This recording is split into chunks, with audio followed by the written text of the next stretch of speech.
sirve, también se utiliza para contraseñas, digamos. Para no guardar tu contraseña como en texto claro, guardas el hash y ya si quieres checar de nuevo si es correcta, hasheas el input y ves si es lo mismo. Entonces tú sin saber cuál es la contraseña puedes ver si la persona está mandando la correcta. Y pues aquí vamos a hacer en breve en PowerShell, déjenme acerco. Vamos a checar la integridad de mi descarga. Entonces vamos a descargas, Spark. Tengo dos archivos.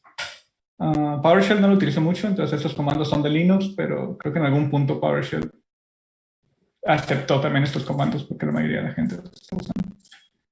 Y para el comando que se utiliza aquí es certutil.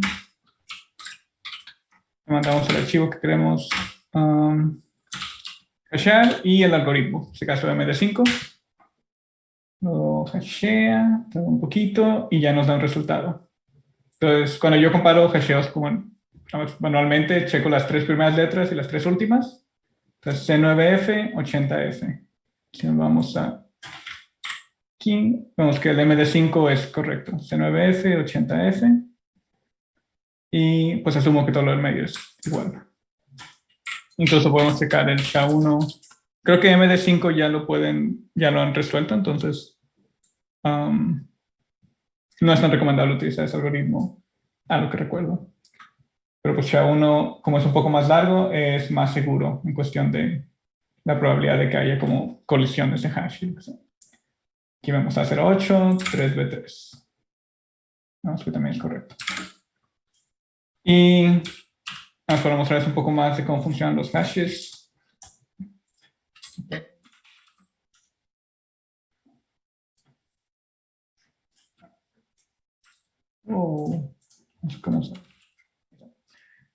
Podemos hashear también este archivo que tengo aquí, que es nada más un texto. Text. 26D, 26B, completamente distinto al que tenemos acá en la presentación o en ISO. Y si nos vamos a este archivo, o por aquí, ¿dónde está el archivo?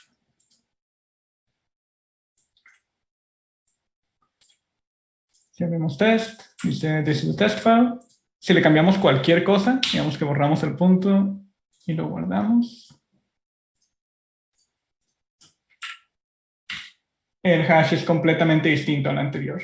Como no hay ninguna manera de decir como, de esto estoy seguro que fue un archivo similar al anterior, es completamente distinto el output que tiene, con cualquier cambio, aunque sea más mínimo, ¿no? Pero bueno, es algo que pueden hacer con cualquier descarga que hagan. Y si no les da, especialmente en cosas como ISOs o como ejecutables, si no les da este tipo de información, a veces es como menos confiable si en verdad quieren utilizar ese ejecutable, ¿no? Porque ni siquiera tiene una manera de verificar su integridad. Pero bueno, ya asumiendo que tenemos el ISO correcto, podemos empezar.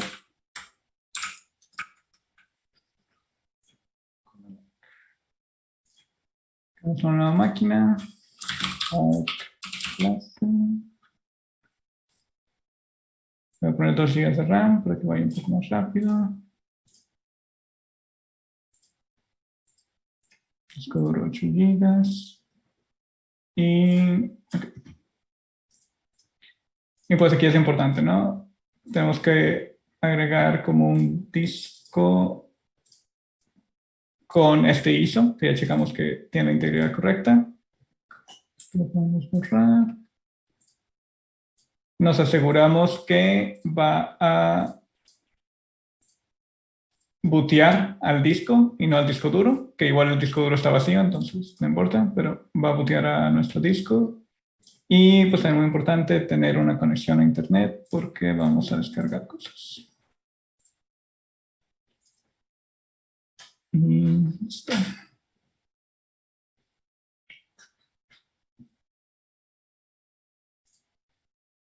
Déjame hago la...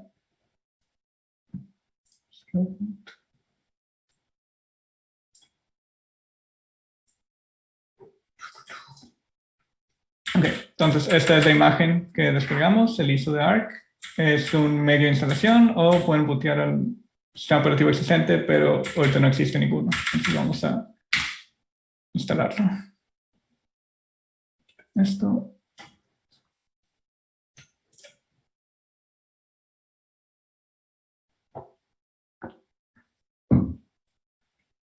Y pues aquí ya se está montando como lo básico que necesita para funcionar el medio de instalación. Todavía no estamos haciendo nada como en el disco duro que planeamos instalar.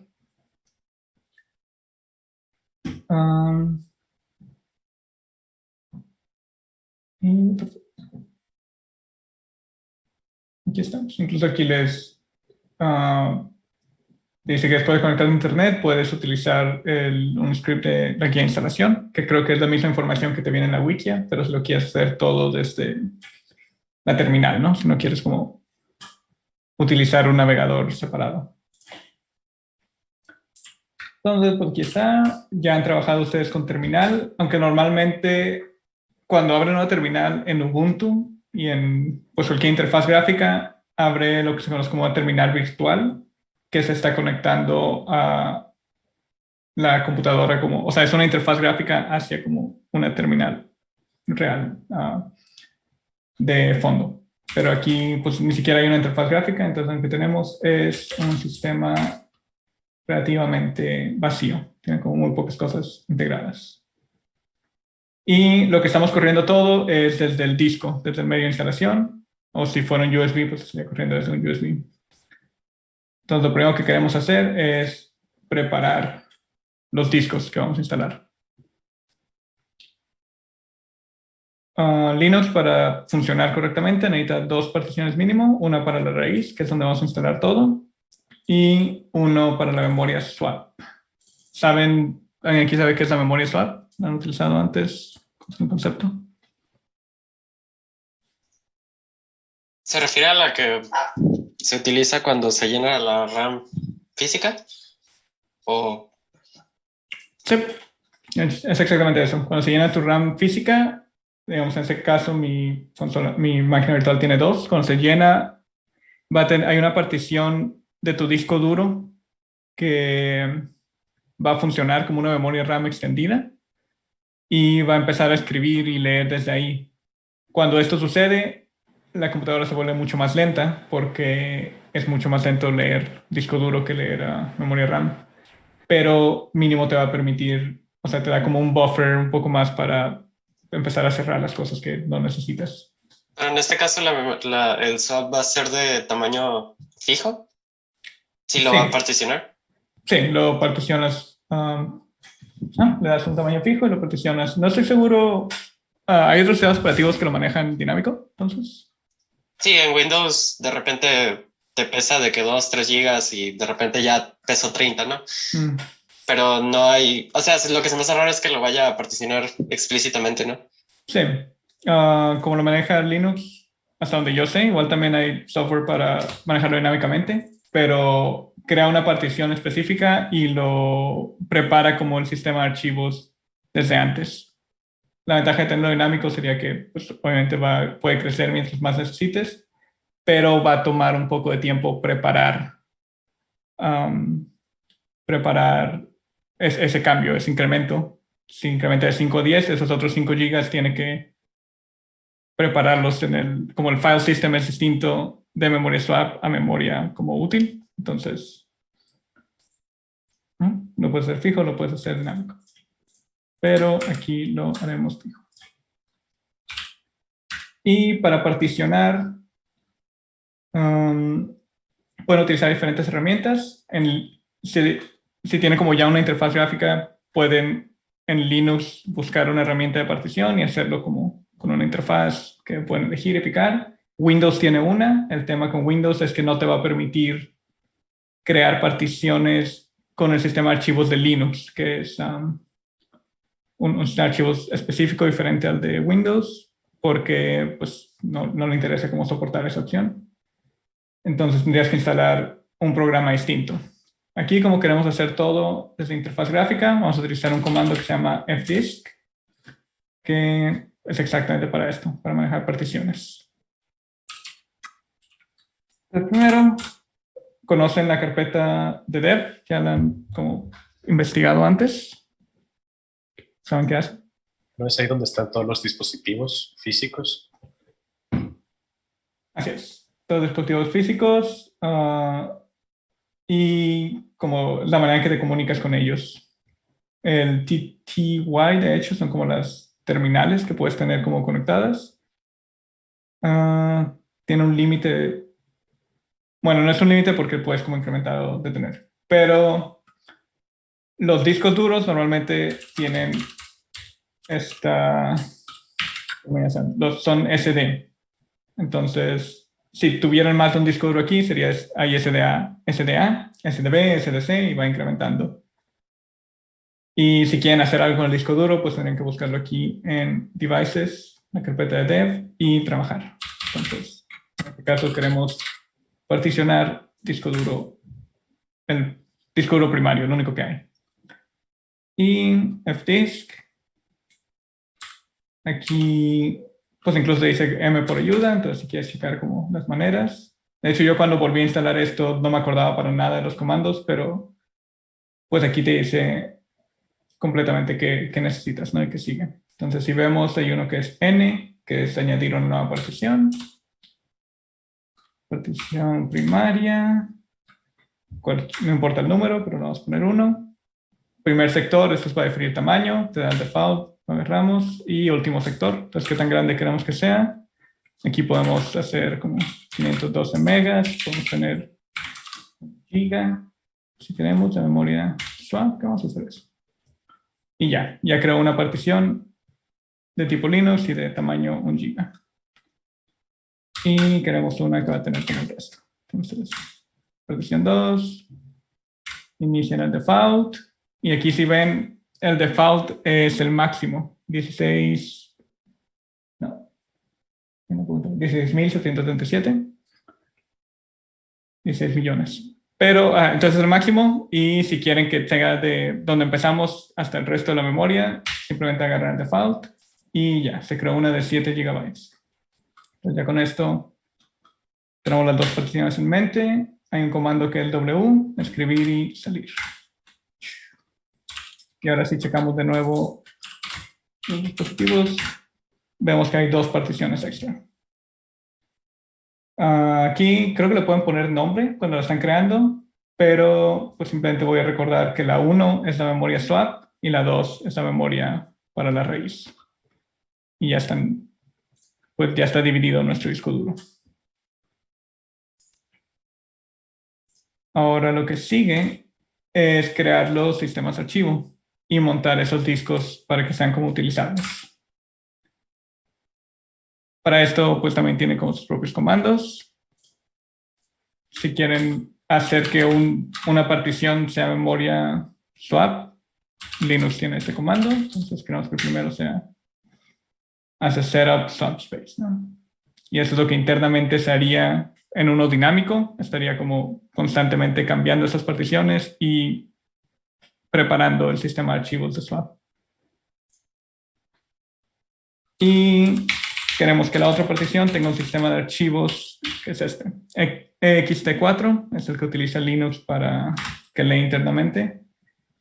Windows utiliza FAT16 o FAT32, uno de esos dos. Y creo que Mac tiene su propio, como hay muchos diferentes tipos, pero para Linux normalmente se utiliza este. Y vamos a preparar el siguiente. Y ya lo escribe para que sea utilizable. Y lo que sigue aquí sería montarlos. ¿Saben a lo que me refiero con montar un disco? Como lo han hecho antes explícitamente. Sí, por supuesto, como puedes hacerlo accesible dentro del file system. Ok. Perfecto. Sí, entonces vamos a montar el disco 2. Esa carpeta de mount es una que te crea el instalador de Arch Linux en la raíz y te recomienda ahí montar como lo que sea que vas a instalar. No puedes crear como cualquier carpeta y hacerlo ahí, pero por ahora vamos a seguir aquí. Entonces vamos a mount Y para habilitar la memoria swap, está el comando de swap on y le decimos cuál es nuestro. Entonces ya con esto tenemos particionado los sistemas de archivo y montados en la computadora. Ya de ahí podemos proceder a instalar el paquete base y los paquetes base en nuestro disco. Primero, si quieren, pueden checar la lista de mirrors. Pacman.d. Esta es la configuración de Pacman, de Package Manager y Mirror List. Y aquí ven los servidores donde está descargando los paquetes. Si desconfían de uno o si quieren como uno en específico, pueden borrar estos y agregar otros.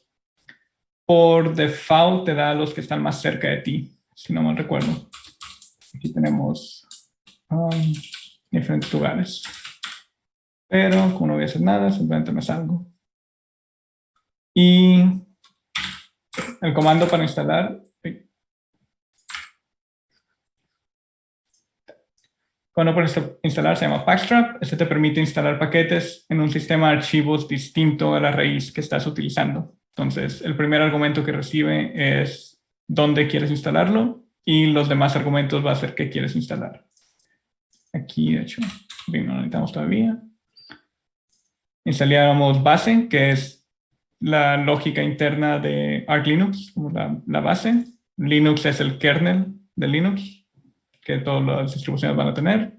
Y Linux Firmware son drivers para los dispositivos más comunes que utiliza Linux, que se utilizan y que, pues, para comunicarse con Linux. Entonces, esos tres son lo básico que vamos a instalar.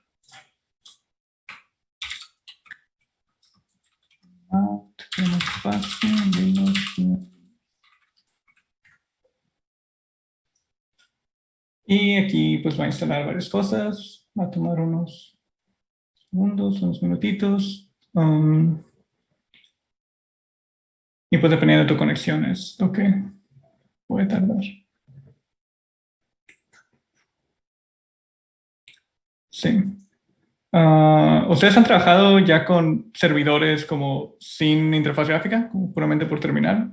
Ya sea en su trabajo como servicio, lo que sea. Yo no.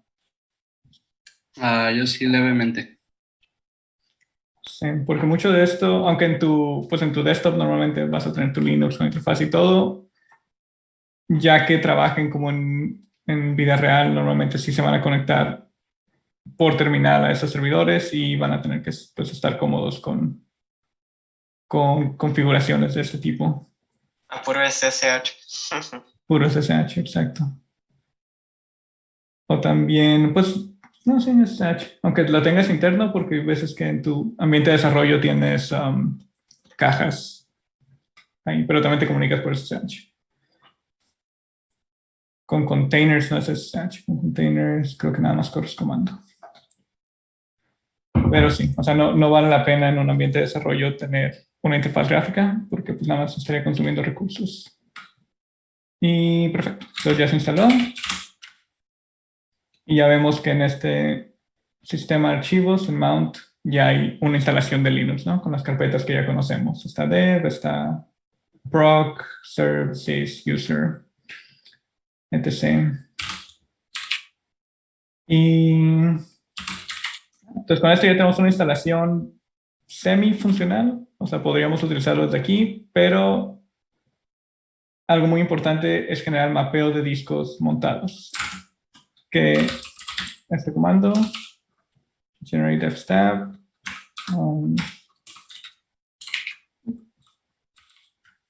entonces lo que hace normalmente es checa qué discos están montados actualmente. En este caso tenemos SDA2 montado en la raíz y tenemos SDA1 montado como swap. Y simplemente genera este archivo y ya tú decides qué quieres hacer con él. Lo que vamos a hacer es escribir ese output etc. este archivo, etc/fstab, es lo que lee tu sistema al inicio para montar los discos que son como permanentes, que siempre quieres que estén ahí. Entonces, normalmente vas a tener tus discos duros, si tienes más de uno en este archivo, pero si tienes discos temporales como USBs o discos, no los tendrías aquí, sino que esos simplemente los montas y desmontas mientras los vas conectando y desconectando. Y sí, pues es importante para que cuando lo prendas sepa dónde montar cada partición de nuestro disco. Y ya, con eso ya tenemos instalado Arch Linux. Pero antes de poder como reiniciar y utilizar, vamos a instalar el bootloader, que ese es el software que se encarga de prender el sistema de Linux, carga todo con la memoria RAM, los archivos que necesite, inicia los procesos. Y este es el paso en el que posiblemente tengan más dificultades. A mí me pasó un poco cuando estaba preparando la clase con máquina virtual, porque no lo había instalado antes en una máquina virtual. Lo había hecho en laptop. Y hay diferencias. La más grande diferencia es cuando hay dos tipos de booteo, que uno es UEFI y otro es BIOS. Y cambia ligeramente el proceso para cada uno. Si tienen como, esto es para BIOS, las máquinas virtuales normalmente utilizan. UEFI lo tenía mi laptop, que ahí era distinto. No sé, depende de tu tarjeta madre y de tu disco duro, el bootloader. Entonces, sí, aquí pues si se traban en algún punto cuando lo están haciendo por su cuenta, pueden checar la wiki y tiene mucha información sobre estos dos distintos y cuáles son las diferencias y cómo los utilizas. Además, bootloaders hay muchos diferentes que puedes utilizar. El más común, creo yo, o el que más he visto es Grub. Y es el que vamos a utilizar. Entonces, para eso tenemos que entrar a nuestro sistema. Ese comando nos permite cambiar la raíz. Entonces, ahora en lugar de estar en el disco duro, en el disco en vivo, en el medio de instalación, ahora ya estamos en nuestro disco duro instalado y ya podemos como trabajar en él desde ahora. Y lo que queremos es instalar con pacman Grub. Una instalación pequeña. Y tenemos ya un bootloader, pero Grub tiene su propio comando, grub install, que inicializa todo lo que necesita para instalar pues todo lo que requiere. Y si vamos a aquí en boot, ya, estos son los archivos que crea. Grub automáticamente lee qué sistemas operativos tienen instalados. Entonces también tiene, si alguna vez hacen múltiples sistemas en una misma computadora, quieren tener su Windows y su Linux o varias distribuciones de Linux a la vez, Grub en teoría puede, bueno, en teoría, pero cuando lo corren va a leer todo esto y va a generar la configuración para cada uno de ellos. Y otro comando que necesitamos correr es makeconfig, que grub install como instala todo lo necesario, y makeconfig es el que ya genera esta configuración de la que estamos hablando. ¿Qué pasa si no le mete el bootloader? No va a correr. Simplemente tienes tu sistema operativo ahí funcionando, pero cuando intentes bootear a ese disco duro no va a hacer nada. Te va a decir La única opción va a ser si tengo el ISO, supongo. O está perdida si me salgo así y no pongo el bootloader. Es una buena pregunta. Lo que sucede aquí es, quiero ver si lo puedo hacer de una vez, pero sí. Sí, lo que harías es correr una instalación en vivo. Entonces tu instalación está como truncada, no estuvo completa y no puedes correrlo de ahí. Pero tu disco duro sigue listo, ¿no? Entonces lo que harías es entrar, ya sea si lo quieres hacer desde el mismo USB con el medio de instalación, o puedes conectar ese disco duro a otro dispositivo de Linux y reparar esa instalación o simplemente instalarle el bootloader que nunca tuvo, y harías lo mismo que estamos haciendo aquí. que sería, entrarías a tu disco, montarías el disco duro que estás arreglando y cambiarías tu raíz y continuarías el proceso. Pero no puedes meterte a esa computadora sin antes como arreglarla desde fuera. A ese disco duro, perdón. Tiene sentido. Gracias. Y de hecho, añadiendo a eso, hay muchas distribuciones que son específicas para este tipo de como trabajo, que son como rescue images, que cuando tu disco duro no prende, o bueno, cuando no puedes prender a tu disco duro, o cuando la interfaz gráfica por alguna razón no está funcionando bien y como no puedes utilizarlo, booteas a uno de estos como sistemas y automáticamente hace como ciertos debuggings como normales, intenta arreglarlo automáticamente. Que les recomiendo como si tienen como varios USBs con ustedes, uno de esos USBs lo utilicen para uno de estas imágenes de rescate. También lo puede hacer con Windows incluso, como que chequen la instalación de Windows y vean si algo está mal. Pero en este caso vamos a la instalación, en el config y este camino es donde va a checar la configuración. En el config, vamos a ir aquí. Run.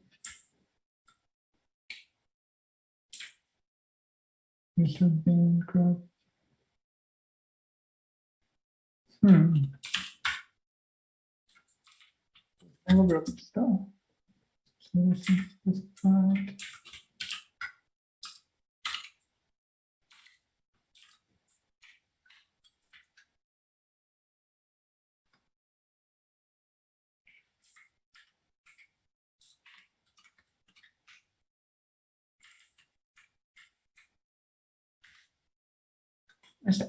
No es porque no había corrido bien el otro. Pero bueno, ahora ya genera la configuración de booteo.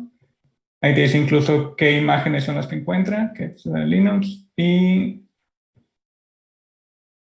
incluso da una advertencia que no está ejecutando para detectar otras particiones booteables. Y si existe una de ellas, no se va a agregar a la configuración. Entonces, si tuvieras otro disco con Windows aquí, no lo está leyendo y no lo va a agregar a esta configuración.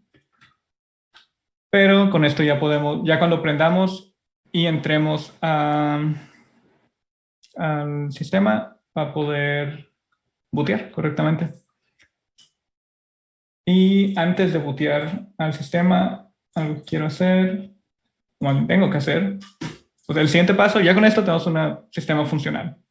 Pero hay muchas cosas que siguen sin ser como a lo que algunos considerarían básicos, ¿no? Entonces, no tienes un manejador de redes, no tienes un servidor de display, si entras va a seguir siendo una terminal, no hay un manejador de ventanas, actividades generales. Entonces, lo más básico de aquí es, bueno, en mi opinión, el manejador de redes y pues un manejador de ventanas, un ambiente de escritorio.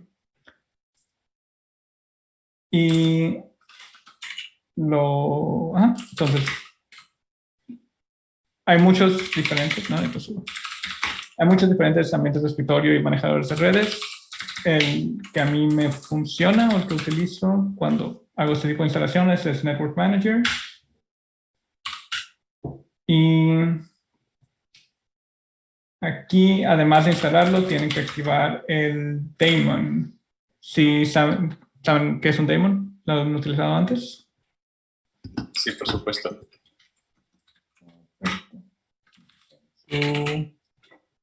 System Control es el que comunica con el sistema y pueden activar cualquier daemon. Entonces, Network Manager instaló su propio daemon, pero no está habilitado.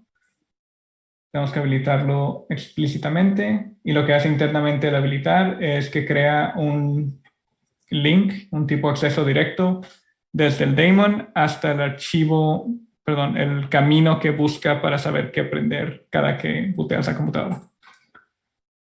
Entonces, antes de instalar la interfaz gráfica, de hecho, podemos ya bootear a nuestro sistema, en teoría. Vamos a apagar la computadora.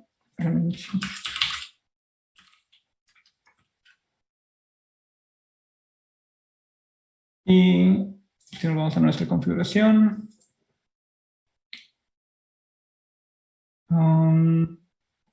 ya podemos quitar, bueno, simular que quitamos nuestro disco óptico y ya queremos bootear al disco duro. Ponemos de nuevo.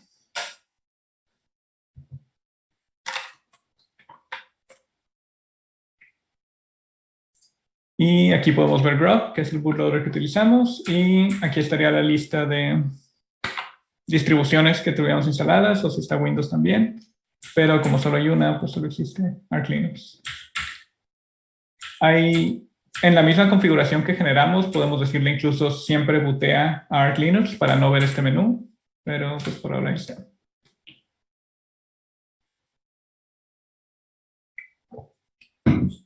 Y aquí me pasó el mismo error que me pasó cuando estaba preparando, que no le di una contraseña a root.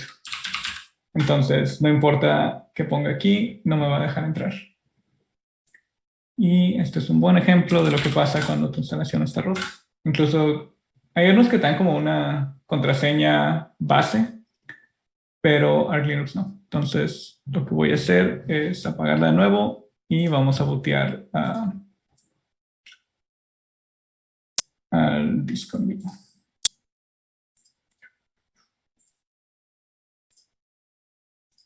No está apagada.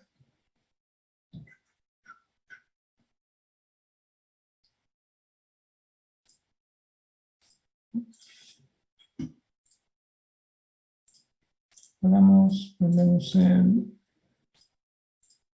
disco. Entonces, si por alguna razón su instalación se rompe o no está funcionando bien, si quieren debuguear, normalmente entran a uno en vivo.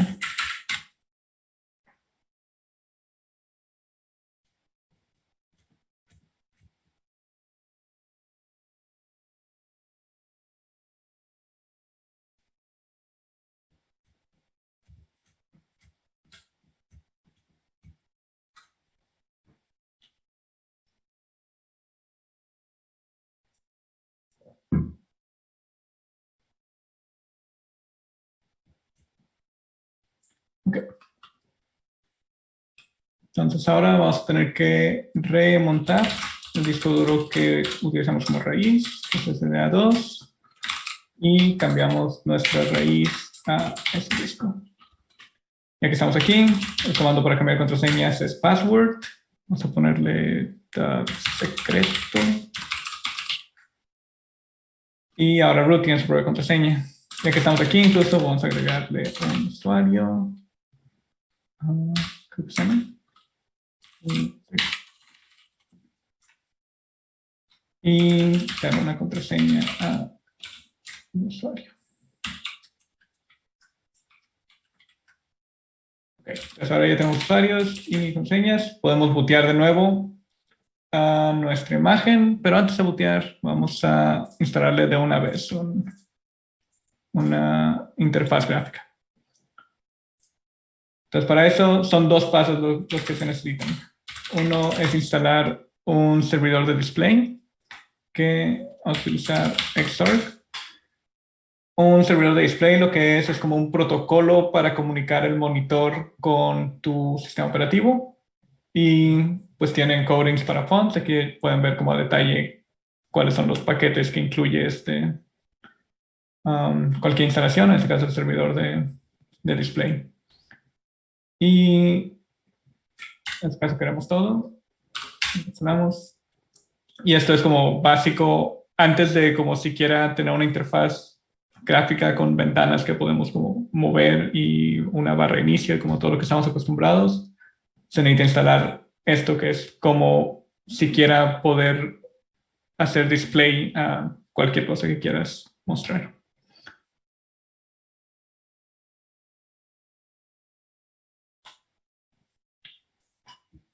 Y un manejador de ventanas. Hay muchísimos manejadores de ventanas. Si ven en la wiki hay como más de 100 creo que he visto ahí. Y cada uno tiene como sus diferencias distintas. Hay gente que es como muy partidaria de uno u otro. Y si quieres puedes buscar algunos que sean similares a Windows o similares a a Mac o que tengan como, o sea, con lo que estás cómodo, o puedes utilizar como uno base. En este caso vamos a usar GNOME, que es como los más populares en Linux.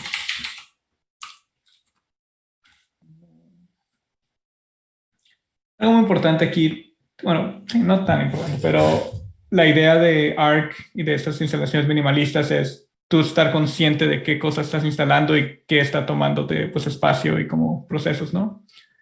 Entonces, aquí puedes ver exactamente todo lo que te instala y como ven, como es un ambiente de escritorio completo, tiene programas para que ellos consideran como básicos o necesarios. Entonces tiene GNOME Calculator, tiene Clocks, tiene Calendar, contactos, para música, para fotos. Y si yo no quisiera, o sea, si yo uso VLC para mi música y para mis videos, quitaría este tipo de ejecutables de programas de mi instalación, porque realmente no quiero tener cosas innecesarias, solo quiero tener como lo que yo sé que voy a usar. En este caso voy a instalar todo, simplemente para como acelerarlo, pero pueden quitar como todo lo que no quisieran, que les sería innecesario. Y te dice que hay una dependencia que puede ser cumplida por dos diferentes. Hacemos el primero e instalamos. Lo que instala, no sé si tienen alguna pregunta hasta ahora, no sé, estoy yendo muy rápido o si ya saben como más o menos de esto.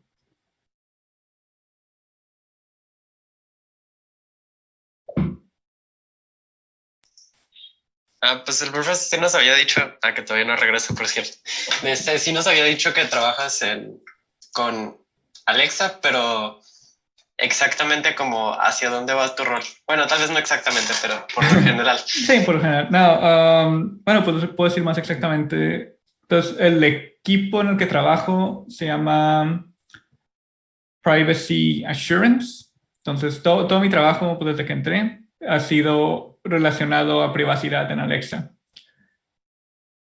El equipo en el que estaba primero se encarga de borrar los datos cuando un usuario pide que borren datos. Entonces, si tú en tu Alexa le dices, Alexa, borra toda mi información o toda la información de este último mes, eso hace trigger como a un sistema que primero tiene que saber cuál es toda tu información. Entonces, tu user ID va a tener una gran cantidad de información de cosas que has dicho o de tus búsquedas o lo que sea.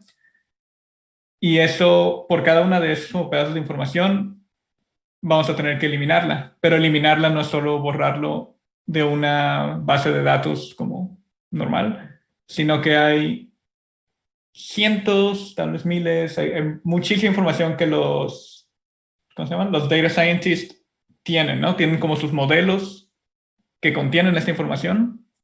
Entonces, lo que hacemos es checar en todos los archivos que tenemos en Alexa, que son bastantes, saber cuáles de ellos incluyen tu información, entrar a esos archivos, borrar lo que sea tuyo y luego reescribir el archivo.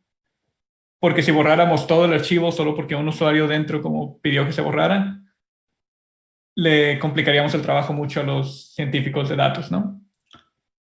Entonces, básicamente, en mi equipo anterior era eso, era borrar información de todos los posibles sistemas que guarden esa información para cualquier propósito. El equipo en el que estoy ahora es muy similar, pero lo que hacemos es asegurarnos que esos datos se estén borrando en tiempo y en forma. Entonces, es como mucho tema de privacidad, es tema legal, es tema de que se cumplan en los tiempos que decimos que se están cumpliendo. Y si no, investigar con todos los equipos relacionados por qué, o sea, qué es lo que lo alentó y cómo podemos arreglar.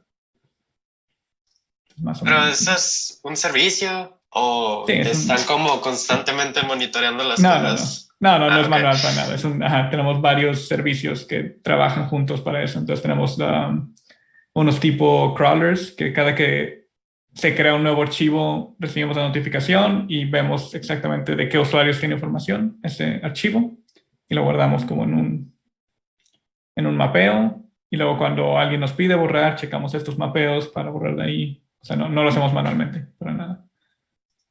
Imagino la cantidad de datos que debe ser nada más. Sí, ¿no? Son terabytes de data. No solo como que se van creando. La verdad, ahorita no tengo el número, pero sí es... O sea, ese sistema estaba sobrecargado por mucho. Entonces, gran parte de nuestro trabajo era simplemente optimizarlo para que pudiera manejar todo el tráfico que estaba corriendo.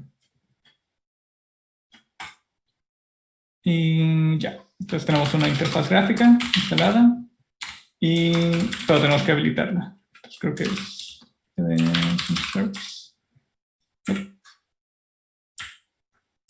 No... ¿Qué tengo anotado? M. Ya, tiene un Display Manager habilitado. Y creo que con esto ya deberíamos poder...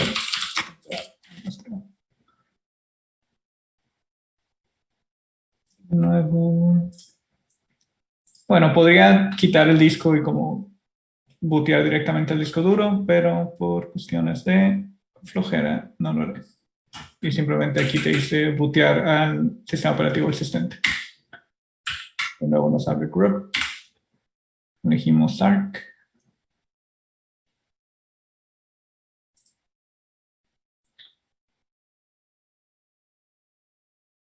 Y pues aquí está el usuario que creamos.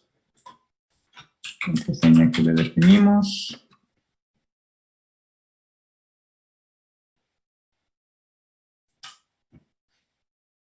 Tarda un poco, especialmente porque tiene como un poco RAM, pero ya tiene una interfaz gráfica y tiene, si vemos aquí en Activities, tiene como estos software que instalan, ¿no? Music, Calendar, Web, que normalmente, o sea, yo no instalaría como ninguno de estos. Bueno, Music, Calendar y Web no, porque utilizo pues Firefox, Google Calendar y como Spotify, ¿no? Casi no utilizo programas así.